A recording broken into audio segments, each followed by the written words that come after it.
Alors, frères et sœurs, en lisant cet évangile lundi dernier pour préparer cette homélie, peu à peu au cours de la semaine, s'est précisé en moi une petite idée. C'était cette espèce d'idée de croire que beaucoup d'entre nous, nous vivons en chrétiens en espérant que ça nous conduira au bonheur. C'est-à-dire qu'on suit Jésus en espérant aller vers le royaume des cieux. Alors c'est très bien tout ça, mais ça peut nous paraître assez lointain, un peu vaporeux. Nous espérons qu'un jour, peut-être, nous serons heureux. Le bon Dieu, c'est bien, mais c'est loin. Et donc, en attendant, bien sûr, il y a beaucoup de gens qui se disent on a autre chose à faire.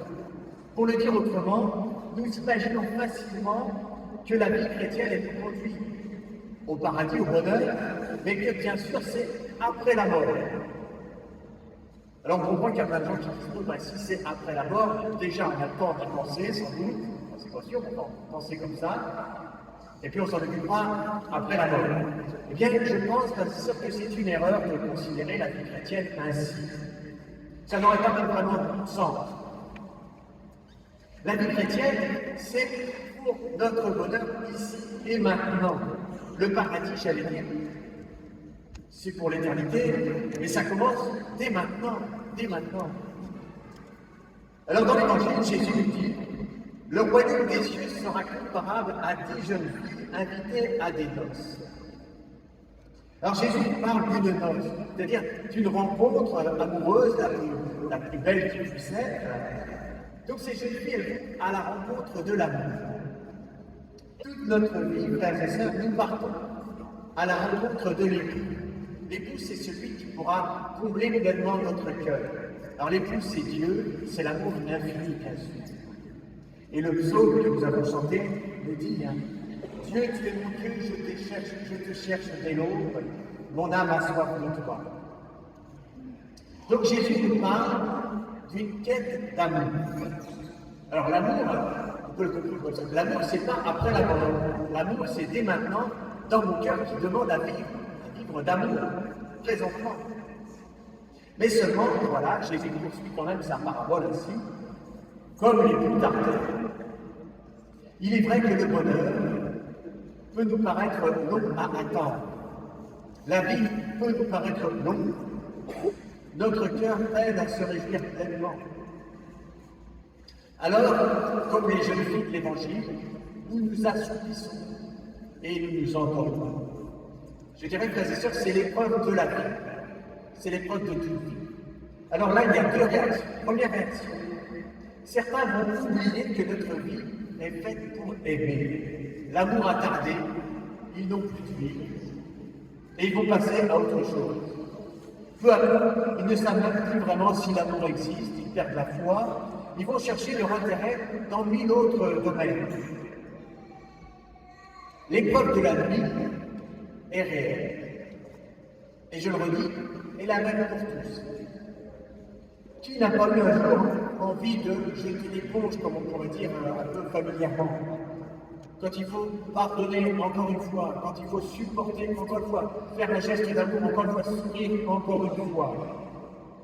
Un cœur humain, me semble-t-il, a une capacité à se fermer plus puissante que celle d'une vitre. Bon, ça c'est mon idée. Je me demande, entre parenthèses, vous voyez, face à cette épreuve de la vie, cet amour qui ne vient pas, je me demande s'il n'y a pas ce qu'on appelle des stages de développement personnel qui sont un petit peu comme des stages d'huîtres, en fait, une façon subtile de se refermer sur soi-même. Ou alors dans cette expression qu'on entend parfois, il faut prendre soin de toi, il faut prendre soin de soi. Est-ce que c'est pas une manière délicate de masquer notre égoïsme? Évidemment, il faut que notre relation avec les autres soit juste et elle peut être portée dans toutes les manières possibles, bien sûr. Mais les autres sont quand même ceux qui nous permettent d'aimer. Je dirais, les autres sont quand même ma chance. Donc il y en a qui vont passer autre chose, et puis certains, malgré que la vie se fait longue, la fatigue du chemin et l'aridité, certains vont garder leur désir d'aimer. Ils gardent leur cœur prêt, ils ont de l'huile en réserve. Et je me disais, frères et sœurs, si nous prions, si nous nous rassemblons le dimanche pour être ensemble, à la messe par exemple, c'est pour nous encourager, pour nous empêcher de nous décourager, de nous refermer sur nous-mêmes, avec la grâce de Dieu bien sûr. Je le dis, l'attente de l'époux est la même pour tout le monde. Mais les chrétiens, nous savons que nous sommes faits pour aimer et nous voulons persévérer coûte que coûte.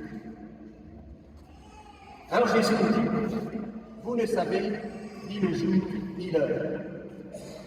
Et je me suis dit, mais en fait ça veut dire que c'est au quotidien que nous devons aimer. Notre vocation humaine, c'est l'amour.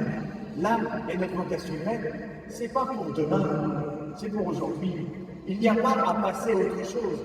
À quoi d'autre voudriez-vous passer, frères et sœurs, que d'essayer d'aimer? Alors je comprends. Frères et sœurs, notre vie humaine, notre vie chrétienne, pardon, n'est pas pour une promesse future. Bien sûr, nous allons vers la rencontre plénière et éternelle avec Dieu, et cette rencontre, elle commence dès aujourd'hui. Notre vie chrétienne, elle est pour notre bonheur quotidien. Sinon, c'est une vie chrétienne qui est largement amputée. Je dirais que c'est une vie chrétienne complètement relatée. Cette attention à l'amour que nous devons avoir illumine notre journée maintenant. Le royaume des cieux, cette rencontre de l'amour que nous espérons, transforme notre vie aujourd'hui.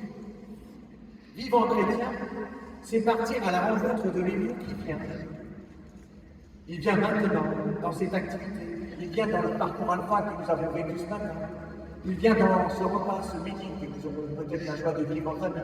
Il vient dans cette promenade que nous aurons peut-être le bonheur de faire, etc. Si n'est pas trop. Le bon Dieu, il vient dans mon travail, il vient dans mes soucis. Dieu vient à moi à chaque instant.